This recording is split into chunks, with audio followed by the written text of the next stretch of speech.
Tadi juga kita munculkan alat bukti foto, di mana di sini terlihat korban itu di tanggal ketika dia mengaku dini hari kena asusila, dicabuli, diperkosa atau apa, jam 10 pagi justru dia ikut di dalam proses ini pelayanan di RST. Artinya apa? Tidak mungkin orang yang kemudian habis diperkosa macam-macam kemudian bisa tampil seperti ini kan. Ini sudah ada dan kita tampilkan tadi di sidang, dan juga kami tampilkan ya, Tuhan selalu memberikan jalan yang benar ya. Peristiwanya yang bersangkutan itu ketika proses tempatnya interview itu di sini. Gitu ya, tempatnya di sini, dan ini adalah hari yang sama, yaitu hari ketika paginya dia mengaku diperkosa. Justru di sini dari pagi dia dibina oleh kakak-kakak seniornya bagaimana untuk menjadi relawan kesehatan di sini gitu loh. Nah, bukti ini kita tampilkan tadi, dan saya kira ini menunjukkan bahwa tidak ada nuansa yang bersangkutan habis ya diperlakukan hal yang tidak senonoh ya. Malah di sini dia bersih ketawa, nanti dikasih ini penjelasan serius nih, apa-apa yang harus dilakukan. Ada ketawa dia, biasa kan. Ini di hari dimana yang dia sebutkan diperlakukan itu. Ini kan alibi yang sangat kuat dari proses yang hari ini tampil ya. Tanggal 18 Mei. Kan dia 8 Mei peristiwa pertama, 18 Mei peristiwa kedua, pengakuan saksi korban kan. Nah, dari dua ini kita untung ada yang mendapatkan foto, karena ada beberapa foto yang lain tapi yang memang langsung berbicara soal waktu dan peristiwa kita dapatkan, dan videonya juga. Videonya kan sama. Jadi dari situ kita melihat akhirnya semakin jelas kasus ini memang sangat dipaksakan. Video ini ditunjukkan didapatkan dari para saksi atau dari saksi tadi, karena kebetulan saksi yang memang ada di sana, koordinator RSC dan RSTMC di sana, yang senior mereka semua, dan mereka kebetulan memang ada sih beberapa foto yang lain, tapi yang terkait dengan korban kita dapatkan dua ini. Jadi pada saat ini kan hari di mana dia mengaku paginya dini hari diperkosa. Malah dia siang harinya jam 10-an itu beraktivitas biasa. Ini juga dia beraktivitas biasa, diajari bagaimana cara untuk pasien datang dan sebagainya ya. Dan terungkap juga ternyata Mas Beki melakukan kegiatan sosial kemanusiaan kesehatan ini luar biasa. Jadi banyak orang yang diobati. Tadi satu saksi cerita kalau misalnya secara penanganan di RST tidak bagus, tidak mungkin sembuh, langsung dibawa ke rumah sakit, dan semua biaya itu ditanggung oleh Mas Beki. Dan itu banyak, termasuk orang-orang yang di pedalaman, hanya yang jauh-jauh pun dilayani seperti itu. Bang, bisa disampaikan jenis penyakit yang ditangani Mas Beki? Termasuk yang berat-berat. Tadi ada tumor itu operasi itu sampai dia ikut membiayai. Dan itu saksinya ada. Hanya saksinya apa yang dia lakukan. Jadi ternyata justru saya juga kaget dari keterangan saksi tadi, yang memang bagian nganter orang-orang sakit. Dia bercerita kalau ringan dibawa ke RST, ke terapi yang diinikan oleh Mas Beki, tapi kalau enggak, Mas Beki menanamkan layanilah sebaik mungkin, semaksimal mungkin secara kemanusiaan. Itulah kemudian orang-orang yang enggak sembuh dibawa ke rumah sakit.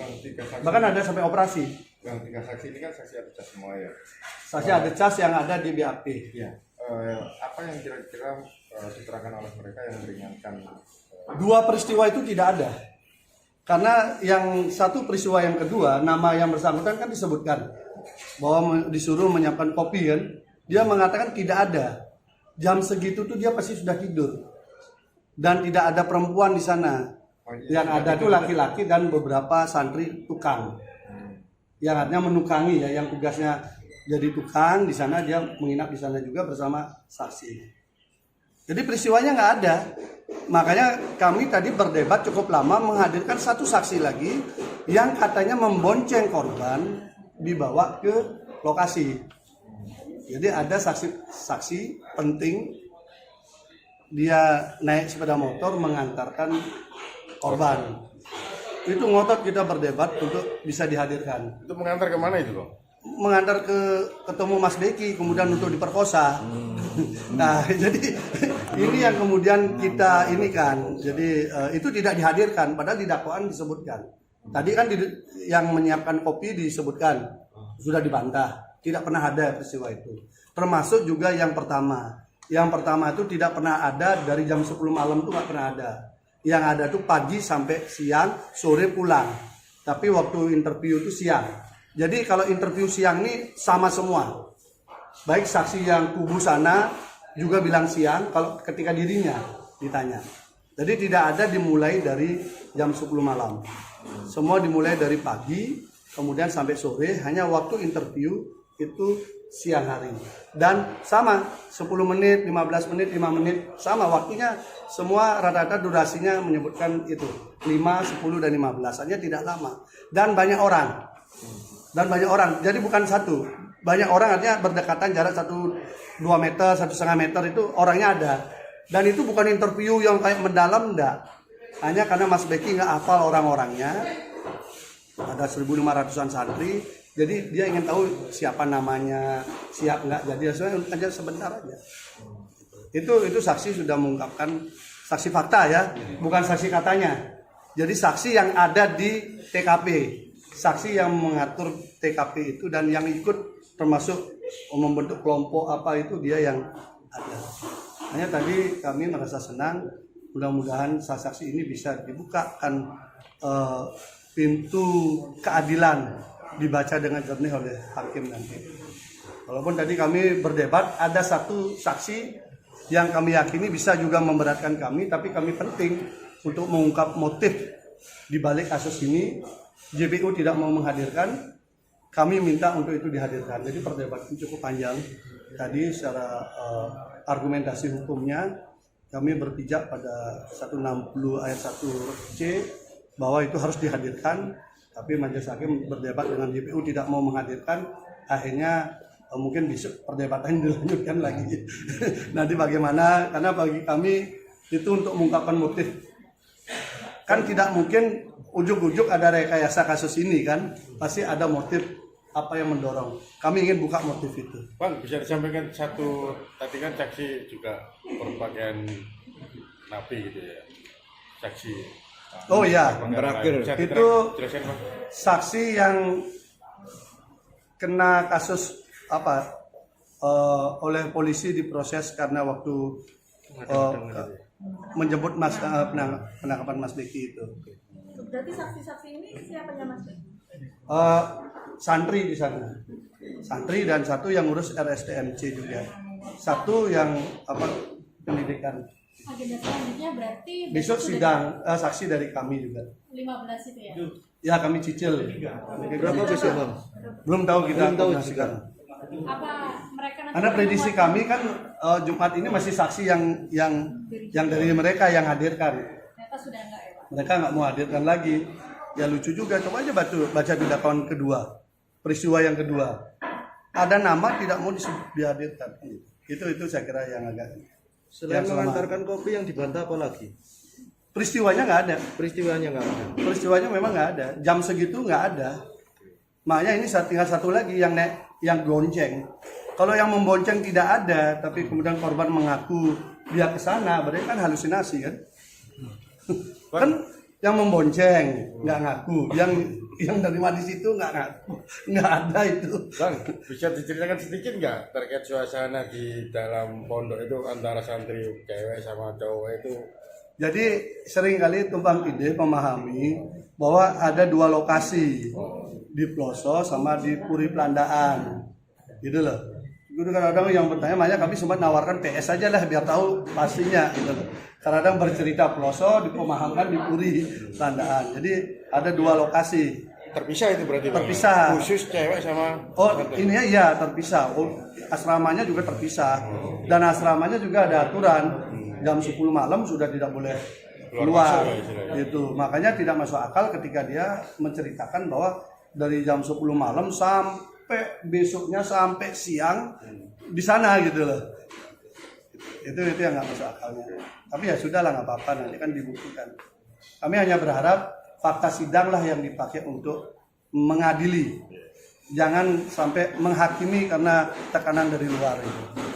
Yang napi tadi nerangkan apa bang? Maaf. Yang napi tadi.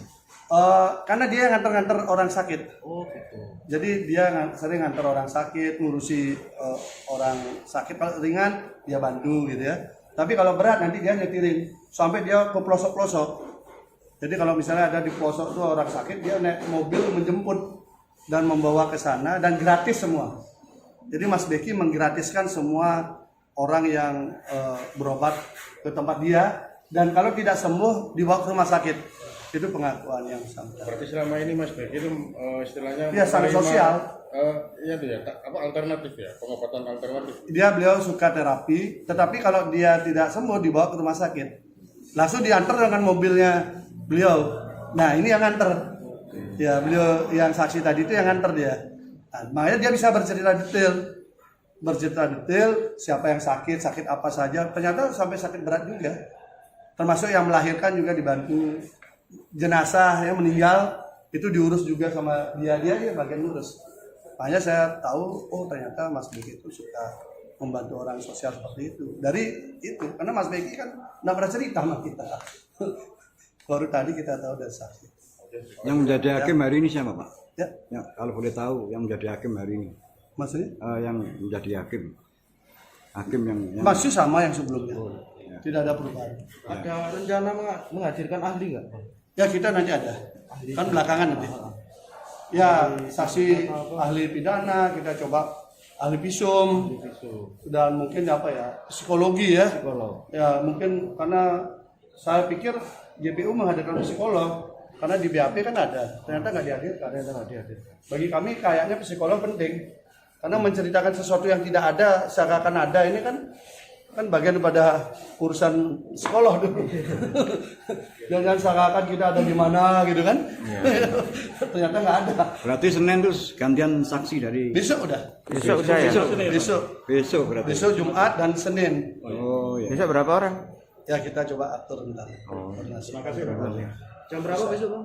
Setengah 9. 8:30. Setengah 9 istirahat, sholat Jumat lanjut lagi. Oh, Terima kasih bang ya. terima kasih.